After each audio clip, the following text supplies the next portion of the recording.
And welcome back to Sonic Advance 3 on the Nintendo Game Boy Advance. I'm One Wild Sheep yet again, and today, ladies and gentlemen, it's time to tackle Zone 4, Toy Kingdom Zone. And of course, this time around, we've teamed up Tails with Knuckles. And basically, whenever we team up Tails with Knuckles, he gets a glide ability as opposed to a basic flight. And we also have Sonic's Insta Shield, and our normal Tail Whip attack is sort of swapped out with a Ty the Tasmanian Devil spinny move of some kind, you know, ladies and gentlemen. But you know, it's a pretty good combo. It's a bit of a shame that Tails gets nerfed, and it's a bit of a shame that Tails can't fly anymore. But that's just me. I don't know. It just so bugs me that Tails loses his flight ability.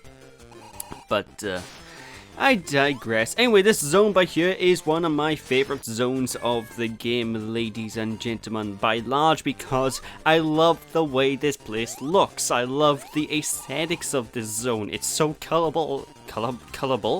It's so colorful. It's so bright. It's got some fantastic music. I just love the way this zone looks, you know, ladies and gentlemen. But, like I said, this stage is still prone to the poor level design that Sonic Advance 3 is capable of, so be prepared, because there are tons of instances where you can get killed, and tons, and I mean tons of instances where you will probably fall into a bottomless pit, to tell you that much. But one thing this zone kind of introduces is the spring boxes. Basically, when the box shows up as red, it will shoot out a spike after standing on it for 1 second. Whenever this box shows up in blue, it will actually give you a spring. So you need to sort of pay attention to that whenever you're coming across those cubes. Otherwise, chances are you may die. What can I tell ya, ladies and gentlemen? What can I tell ya, indeed? But one of the things I do kind of dislike about this zone is the fact that collecting all of the Chaos, especially in one run here, is especially annoying, because all the Chaos are in really far away locations. You got Chaos in the top of the level, you got Chaos at the bottom of the level. It's a bit of a pain in the ass to collect them all, I'll be perfectly frank, ladies and gentlemen. So, I don't advise, this is one of those stages where I don't advise collecting the Chaos in one run. I advise collecting all the Chaos in a couple of run-throughs, you know. But I advise that for the entire game in general anyway, because collecting all the Chaos in one stage, in one run, it does suck out the enjoyment, I'll be honest. It's collecting them all in one run is pretty much similar to collecting all of the special rings in one run of a Sonic Advance 2 stage, you know. And of course, we all know how much I disliked that in Sonic Advance 2. So yeah, I'd advise taking your time to get the Chaos. Don't go after them all constantly in one run through. That's basically the main thing I'm trying to say here, folks. But you know, you can do if you really do want to, and it isn't as annoying as collecting all of the special keys, because obviously there's only 3 to 4 Chaos within each act. You know, there's not that many Chaos that you have to pick up in each act, so it's nowhere near as bad as Sonic Advance 2 in regards to collecting these things. But I don't know, I still think it's way too much of a roundabout method in order to it's too much of a roundabout method to basically get the Chaos Emeralds, you know. And I know I spoke at lengths about this already, but I just really wish they brought a simpler way. What can I tell you to get the Emeralds? But I digress. Although one thing you will need to look out for when you are playing Toy Kingdom Zone as well is the fact that whenever you're playing, sometimes you come across certain types of badniks, like these piggy bank motherfuckers. Whenever you come across a piggy bank badnik, what will happen is you will hit it and it will suck away all of your rings, and it's a bit of a pain in the ass. We're probably gonna, well, actually we already went past 1 or 2 of them already, but I didn't actually get hit by the things, so if you see my ring sort of get sucked out of me and go into a badnik, that's probably why. It's probably a piggy bank badnik, and they probably suck away all of my rings, you know, ladies and gentlemen.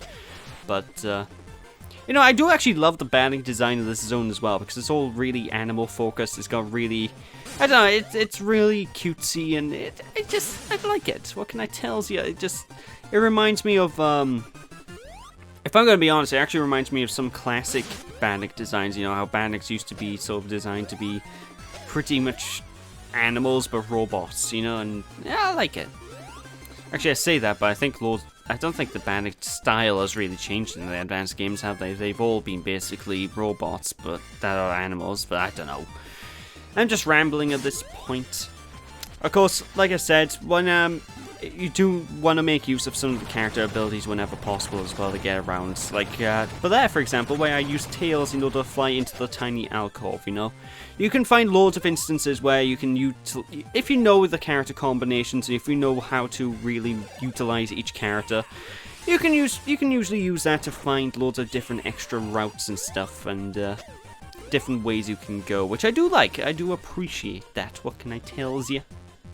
What can I tell you, indeed? But of course, this is one of those zones as well that where we can't actually get. Basically, there's an extra character we can unlock at the end of this zone, ladies and gentlemen, and we won't be able to actually beat a certain act as anyone other than Sonic in front. So be sure to play as Sonic at the same instances where I do. If I forget which act the character comes out in, but it is one of these acts somewhere along the lines that we get a new character, you know, ladies and gentlemen. I do apologize, I don't remember which act it is because, well, it's been months since I recorded this, and I have nothing else to say really. It's been months since I recorded this footage. What can I tell you? But be careful down by here, because I do believe this by here is a bottomless pit, so you do need to be a great... Oh wait, no, this isn't the bottomless pit. I'm thinking about later in the stage. Basically, whenever you come across one of those dial things that move from the left and right that you can jump on, be careful, because it's a very high chance there's bottomless pits around, basically. That's where I'm going. That looks pretty much identical to a point later down the line where there is basically a bottomless pit right next to it. So, you know, I can make a mistake, and not perfect. Only a YouTuber. But yeah, as I was saying already as well, we are going to be unlocking an extra character when we get past Act 3 of this zone. What can I tell you, ladies and gentlemen? And I appreciate that because basically more characters equals more team combinations to show off. What can I tell you, ladies and gentlemen? I still don't like the fact that all the characters have to be unlocked, though. I really do not like that. I would have definitely preferred it if all the characters were unlocked from the start, because it gives me more room to work with, you know. If all the characters were unlocked at the start, I would have had a lot more room to work with. I would have been able to quite easily show off everything, and I don't know, I would have just preferred it because I'd have more leeway in terms of showing off the characters, you know. I'd be able to show them off pretty much one act after another act after another act, and just having the characters have to be unlocked by beating Act 3 as Sonic, you know, with Sonic in the lead is a bit of a pain. It just bugs me how I need Sonic in the lead as well. Why do I need specifically Sonic for, each of the characters? I know the actual reason why I need Sonic is because Sonic's the only one that has cutscenes programmed for him. But you know, why couldn't the developers have developed a couple of extra, you know, dialogue boxes for whenever other characters run into, say, Amy or something? That would have solved the issue entirely. You know, why do we need to be Sonic in order to unlock these characters? I don't know, that just sort of bugs me a bit. Like, Sonic Adventure 1 has... To unlock the characters Sonic Adventure 1, for example, all you need to do is run into the character once as any other character, and boom, you unlock them. And I preferred that system. I think it was a much better system compared to this one, you know, ladies and gentlemen. What can I tell ya? But again, it's a 2D Sonic game. I don't see why unlocking characters is necessary, you know, I don't know. But one thing that I will say has been greatly improved from Sonic Advance 2 as well is the Chaos Emerald system. Because now, we don't need to collect the Chaos Emeralds as every single character like we did in Sonic Advance 2 in order to unlock everything. All we need to do now is actually collect the Chaos Emeralds as anyone, and because all the characters are basically share the same items because of the whole partner system, it just makes things a lot better, makes things a lot more streamlined, you know, ladies and gentlemen, and I'm not spending the entire game searching for about God knows how many goddamn Chaos Emeralds. So, for that reason alone, this game turned out a little bit better in terms of the Chaos Emerald system. You know, this game has improvements. You know, I'm not the fondest of the game itself, but it has improvements over Sonic Advance 2. So, you know, I need to give credit where credit's due. You know, I'm not entirely negative. I'm not entirely, this game sucks, because no, there's good things about this game. In fact, I would argue the only bad thing about this game is the level design. That's pretty much the only bad thing. Like, I love the tool thing it's got going on with Gemerl, which we're going to see pretty soon again, you know? Actually, speaking of Gemerl, I do have to talk a little bit about him, because as many of you know, I haven't actually done a Sonic Battle LP. And that's by large because it's an insanely repetitive game, and I already talked about this in my Sheepish Look At video for the game, but Gemerl is basically a rebuilt version of Emerald, who is a robot character from Sonic Battle, you know, ladies and gentlemen. And basically Eggman's taking care of that robot, and he is basically utilizing it to the best of his ability, because Emerald actually did go a bit cuckoo gaga at the end of Sonic Battle 1, you know, and Basically, Eggman decided to go around with Gemerl now and rebuild Emerald and use it to his advantage. And I don't know, this game just so feels like a flat-out sequel to Sonic Battle in terms of plot, because, well, it is. Like, this isn't a sequel to Sonic Advance 2 in terms of the story, it's not a sequel to Sonic Advance 1 in terms of the story. It is a sequel to Sonic Battle. And the only thing this has in common with the previous Sonic Advance games is the gameplay style. Otherwise, this is literally Sonic Battle 2 in terms of plot reasons, but I digress. Well, hello, Sonic. Amy, you gonna ask me out? No, I'm on my way to... I knew we were meant to be together. No such thing. Why don't you just admit it? Let's not use the hammer. Amy, you're quite a psychopath. What can I tells ya?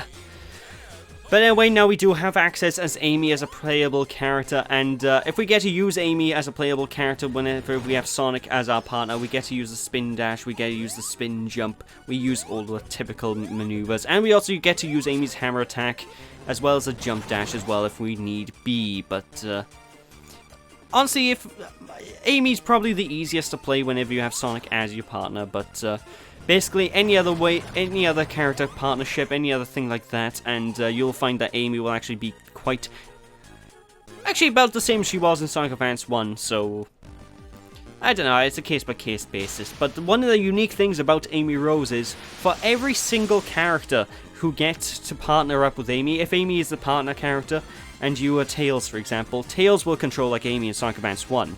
If you're playing as Knuckles, Knuckles will control like Amy in Sonic Advance 1. Which, honestly, if people like the Amy Rose's game style and they want to play as Sonic doing that game style, now they can. If they want to play as Knuckles doing that game style, now they can. Which I love. I absolutely love the fact that Amy's sort of full gameplay for Sonic Advance 1 is added upon, you know. I like that. They add upon a different gameplay style that was surprisingly popular. I still like Amy Rose's gameplay. I don't think it's the best thing in the world, personally. I'd prefer to just do normal spin jumps. But, you know, it's a great character type for doing things like challenge runs and what have you, know, ladies and gentlemen. So, it's a good thing that I like the fact that developers sort of gave fans the ability to do that, you know. But I digress. Anyway, this Chaos Emerald stage by here is where things are going to start getting quite a bit more intense, and you're going to find lots more Badix shooting at you a lot more often. As you can see, I'm taking quite a bit of damage here.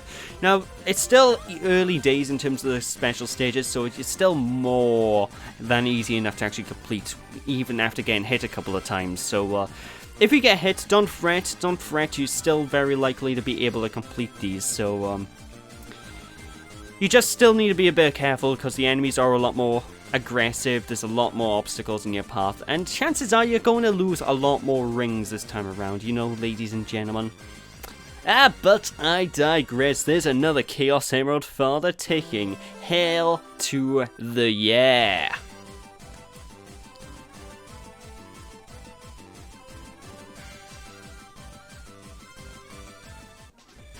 But there we go, now we're going to swap out the characters a little bit to play as Amy mixed up with Tails instead. And basically, as you can quite easily tell, I am going through all of the characters in not so much in order, but I'm going to try and go through all the characters and show them off in order as much as I can. But anyway, when playing with Tails, Amy Rose gets a glide ability. She gets her hammer swing when she does the hammer attack in the air. Gives her a little bit of extra air time, and she has her jump dash from Sonic Advance 1, where instead of using a spin dash, you will just sort of hop across the floor, you know, ladies and gentlemen.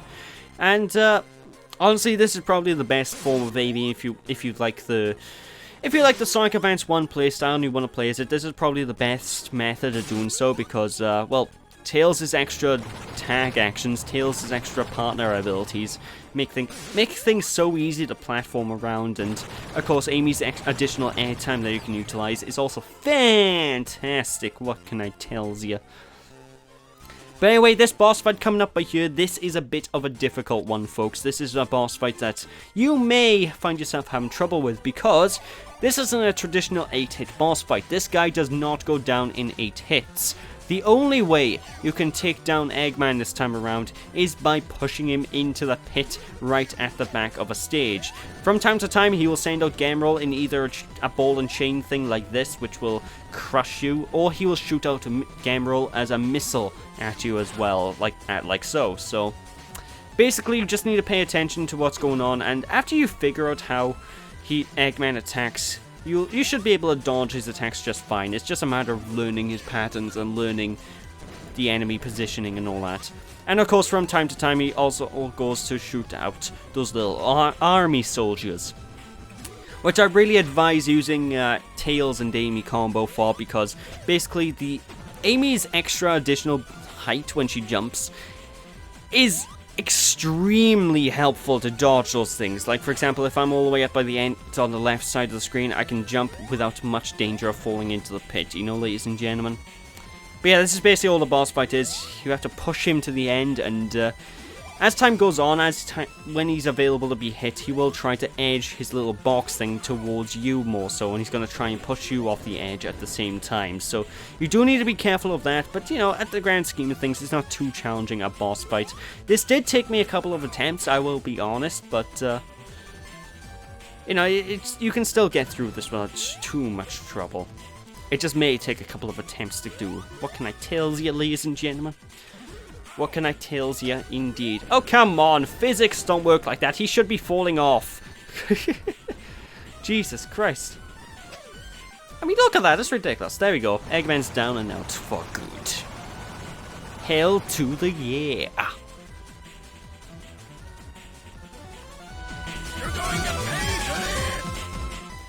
Yeah, whatever you say, Dr. Eggface. Oh, Tails died. And with that, ladies and gentlemen, that is Toy Kingdom over and done with, and that is it for this part. So thank you all for watching, hope you all enjoyed, don't be sheepish people, and I will catch you all again. Bye!